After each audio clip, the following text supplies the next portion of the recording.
নাম ধরলে সরকারি চাকরি পাওয়া যায় না। না, শিবির তো আসলে মেয়েরা করতেই পারে না, হিসাব পরে তো কথাই আসে না। এই কাজটা গত 16 বছরে হাসিনাও করেছে। গণধর্ষণ কিংবা হত্যার হুমকি পায়নি, সে কেন একটা মেয়ে দুজন ছেলের মাঝে বসবে? আমি তো আমার ক্লাসেও আমার সহপাঠীদের পাশে বসি, আমি তো উবারে যাই।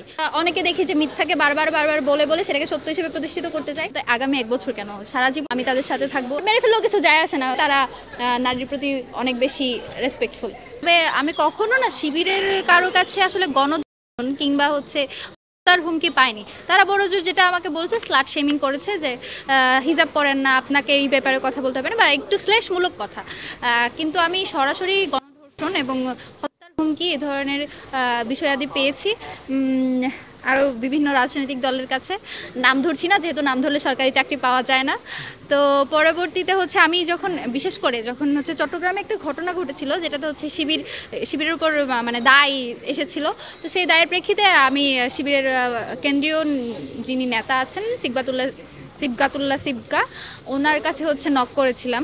তো উনি এটার রেসপন্স যেভাবে দিয়েছেন, মনে হয়েছে যে ভিকটিমই আসলে তাদেরই একজন, এবং এই অ্যাপ্রোচটা খুব বেশি ইম্পর্ট্যান্ট। যে কোনো ভিকটিমের পক্ষে যে অ্যাডভোকেসি করে বা যে ভিকটিম, তার জন্য এই অ্যাপ্রোচটা খুব ইম্পর্ট্যান্ট। একজন নারী হিসেবে আমি যদি একটু অ্যানালাইসিস করি, আমি যখন এজিএস প্রার্থী মায়েদের কাছেও সেম নিয়ে যাই, তখন কিন্তু সে বলে যে সে জানেই না কি নোংরামি হচ্ছে, বলে যে অভিযোগ দাও, এইটার একটা অ্যাপ্রোচ আছে। এবং এই যে ভিকটিমের পাশে দাঁড়ানোর জন্য ধন্যবাদ, এবং আমরা এটাকে খুব তাড়াতাড়ি অ্যাড্রেস করছি, এই বলাগুলোর মধ্যেও আসলে পার্থক্য আছে। তো সব কিছু মিলিয়ে আর কি আমি যেটা দেখেছি, এখন পর্যন্ত সবচেয়ে বেশি দায়িত্বশীল ছাত্র শিবিরই করেছে, এবং আমার তাদের প্যানেলে যাওয়ার পেছনেও এটা অন্যতম একটা কারণ আমি দেখেছি এখানে অন্তত আমার প্রতি তারা রেসপেক্টফুল, আমার সিদ্ধান্তের উপর রেসপেক্টফুল, আমি যে কথা বলছি সেটার ব্যাপারে তারা সিনসিয়ার। নারী বিদ্বেষমূলক কিছু আমি দেখতে পাইনি, না কারো বক্তব্যে, না কারো অ্যাপ্রোচে।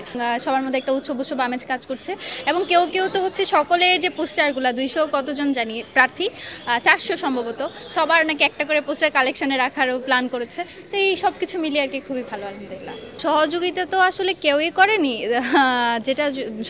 যেটা বলা আমার দায়িত্ব ছিল সেটা আমি বলেছি, তাদের কনসার্নে দেওয়া উচিত ছিল, কনসার্নে দিয়েছি। এখন তারা করেনি, সেটা তাদের ব্যর্থতা, তাদের অপারগতা এবং তাদের সদিচ্ছার অভাব। এবং এটাকে আমি মনে করি যে যারা সাধারণ শিক্ষার্থী, তারা এটাকে মাথায় রেখেই যাকে ভোট দেওয়ার তাকে দিবে। এবং এই যে বট আইডি বলেন, কিংবা বট ফোর্স বলেন, কিংবা এই যে একেবারে কিছু কিছু দলীয় সমর্থকরা যেটা করে, সেটার জন্য সামগ্রিকভাবেই একটা উদ্যোগ নেওয়া প্রয়োজন। যেটার উদ্যোগ নেওয়ার জন্য আমি সকলের কাছে অনুরোধ জানিয়েছি, এবং দেখা যাক শেষ পর্যন্ত তারা এই ব্যাপারে কতটুকু আগায়। শিবিরের যে কর্মী বলিনি, বট আইডি, তো অনেক আইডি থাকে যেগুলো কখনো ফেক প্রিটেন্ডেন্স করে, এবং এটা আসলে বলার কোনো স্কোপ নেই যে যারা শিবিরের সমর্থক রয়েছে তারা যে অন্যকে বুলি করে না বা করে না, এটা বলার আসলে কোনো স্কোপ নেই, এবং সেটা আমি বলবোও না। কারণ এর আগেও আমরা যখন এই ধরনের বিভিন্ন শিবিরের সমালোচনা করেছি, অতি উৎসাহী কিছু লোকজন এসে সেটাকে বিভিন্ন কিছু বলে গিয়েছে। তো সেটা আপনারা গতকালকের সংবাদ সম্মেলনে দেখতে পেয়েছেন। এটাকে অনেকভাবে ফ্রেম করার চেষ্টা করছে, কেন একটা মেয়ে দুজন ছেলের মাঝে বসবে। তো এই চিন্তা চেতনা আসলে যারা লালন করে, তারা কিভাবে মানে ঢাকা বিশ্ববিদ্যালয়ে পড়াশোনা করে আমি জানি না। আমি তো আমার ক্লাসেও আমার সহপাঠীদের পাশে বসি। আমি যখন কোথাও দূরে যাওয়া লাগে, আমি তো উবারে যাই। তখন কি আপনারা বলেন যে কেন বসেছে? আচ্ছা, যদি এখন এরকমও দেখতে যান যে তারা তো ইসলামিক রাজনীতি করে, দেখুন তারা ইসলামিক রাজনীতি করে, খুব ভালো কথা, কিন্তু তাই বলে কি তারা এখন যারা হিজাব পরে না তাদেরকে আন্ডারমাইন করবে, তাদেরকে মানে তাদের প্রতি একটা শ্লেষাত্মক বা তাদের প্রতি একটা বিদ্বেষমূলক আচরণ করবে? এটাই কি আপনারা এক্সপেক্ট করেন? আমার তো মনে হয় না ইসলামে কোথাও এ ধরনের কোনো মানে এ ধরনের কিছু প্রমোট করে। তো সেই জায়গা থেকে আমি তাদের ব্যাপারে যেটা বলতে চাই, আমি তাদের সাথে গত এক সপ্তাহ বেশি সময় ধরে কাজ করছি। তাদের সাথে আমি রাতের 11টা-12টা পর্যন্ত প্রজেকশন মিটিংয়ে যাচ্ছি, তাদের সাথে আমরা খাওয়া দাওয়া করছি। আমার কখনো মনে হয় নাই যে এখানে আসলে নারী বিদ্বেষমূলক কিছু আমি দেখতে পাইনি, না কারো বক্তব্যে, না কারো অ্যাপ্রোচে। তবে যেটা দেখেছি সেটা তারা প্রচণ্ড রিজার্ভড, এবং এই রিজার্ভের জায়গা থেকেই তারা নারীর প্রতি অনেক বেশি রেসপেক্টফুল।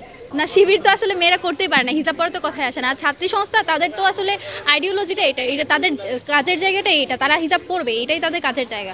তো আমি তো আসলে শিবিরও করি না, ছাত্রী সংস্থা করি না, কিন্তু ওদের প্রতি আমার রেসপেক্ট আছে, এবং আমারও এক্সপেকটেশন যেটা যে তারা আমাকে রেসপেক্ট করবে, এবং সেটা আমি পেয়েছি। এখন অনেকে দেখি যে মিথ্যাকে বারবার বারবার বলে বলে সেটাকে সত্য হিসেবে প্রতিষ্ঠিত করতে চাই। দেখুন, এই কাজটা কাজটা গত 16 বছরে হাসিনাও করেছে। তো যেটা সত্য সেটা সত্য হিসেবেই থাকবে, যেটা মিথ্যা সেটা মিথ্যা হয়ে যাবে। দেখুন, এক্সপিরিয়েন্সের একটা জিনিস ম্যাটার করে। তো সেই ম্যাটার করার জায়গা থেকে গত 10 দিনের যে এক্সপিরিয়েন্স হয়েছে সেটাতে আসলে আমি কোনো ধরনের ফেক প্রিটেন্ডেন্স দেখতে পাইনি, মেগি কিছু দেখতে পাইনি। তো সেটা একেবারে সাবলীল এবং তাদের ভেতর থেকে যেটা আসে একদম অর্গানিক। তো সেই জায়গা দিয়ে আমার মনে হয় না শুধু গত আগামী 1 বছর কেন, সারা জীবনেও যদি বাংলাদেশের স্বার্থে তাদের জন্য কাজ করতে, তাদের সাথে নিয়ে কাজ করতে হয়, আমি তাদের সাথে থাকবো এবং তারাও আমার সাথে থাকবে, এটা এক্সপেকটেশন। জিতে গেলে তো হচ্ছে তখন আমি জানি না আমাকে আরও শিবির শুনতে হয় কিনা। আমি শুনলেও আমার মনে হয় না এটা আসলে আমার জন্য ক্ষতিকর কিছু হবে। এখন আসলে শিবির বলে যে কাউকে মেরে ফেলবে, সেই মেরে ফেলার জায়গাটা আর নাই। আর মেরে ফেললেও কিছু যায় আসে না, ধরে নিব আমি বাংলাদেশের স্বার্থে কথা বলতে গিয়ে